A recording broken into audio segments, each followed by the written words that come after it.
The Man Who Fixed Clocks. There was a man in our town who fixed old clocks. Everyone knew him. He had a small, dusty shop tucked between a tailor and a tea stall. His name was Mr. Das, but most people just called him Clock Man. For years I walked past his shop without ever stopping. It wasn't until my grandfather's old clock stopped ticking that I stepped inside.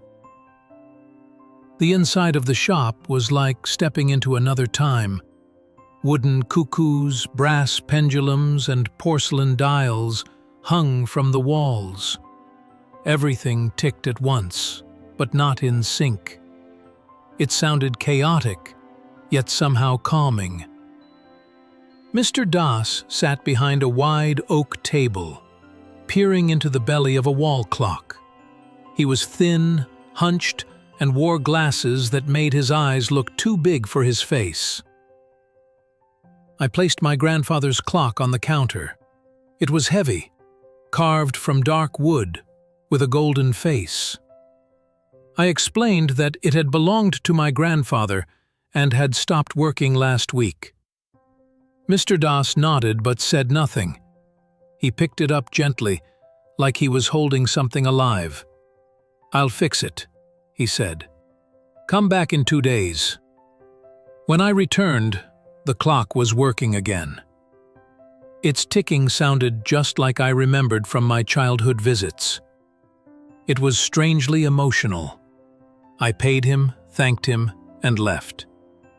But I kept thinking about him, about how he worked in silence, surrounded by broken time. I began to visit him more often. Sometimes I'd bring a clock from a neighbor, or an old watch I'd found in the attic. Other times, I just sat and watched. He never said much. But I noticed something. Each time he fixed a clock, he seemed to fix something in the people who brought it in. They arrived worried, often angry that time had stopped. But they left smiling, as if their own rhythm had been restored. One day, I asked him why he never closed the shop, not even on holidays. "Time doesn't stop," he said, "so why should I?" It sounded poetic, but also absurd. What difference did it make? These were just old clocks. Most people today use their phones to tell time. Still, something about the way he said it stayed with me. Then, one day, the clocks stopped. All of them. At once. I was inside the shop when it happened. 1 second, the room was full of ticks and tocks. The next, silence. Even the loud grandfather clock in the corner froze. I looked at Mr. Das. He wasn't panicking. In fact, he looked relieved. "I was wondering when it would happen," he said. I asked what he meant. He motioned for me to sit. "You think I fix clocks," he said, "but I don't. Not really. I just listen to them." He leaned back and folded his hands. "You see, clocks don't stop because parts wear out. That's what most people think. But they stop when they're no longer needed, or when they've seen too much." I must have looked confused, because he smiled. "Every clock carries a memory," he said, "of a home, a voice, a death, a laugh. Over time, those memories wear heavy on the gears, not physically, spiritually." I asked if he believed clocks had souls. "Not souls," he said, "but they reflect the souls around them." Then he told me something I'll never forget. He once tried to fix a clock from a burned house. It had survived the fire, barely. The family had died inside. He cleaned it, replaced the mainspring, and wound it up. It ticked once and stopped. No matter what he did, it refused to run. "I realized then," he said, "that some clocks choose silence. That was the day he stopped trying to fix everything.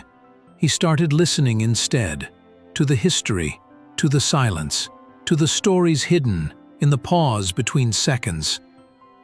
And today, he said, they've all gone quiet at once. That means something.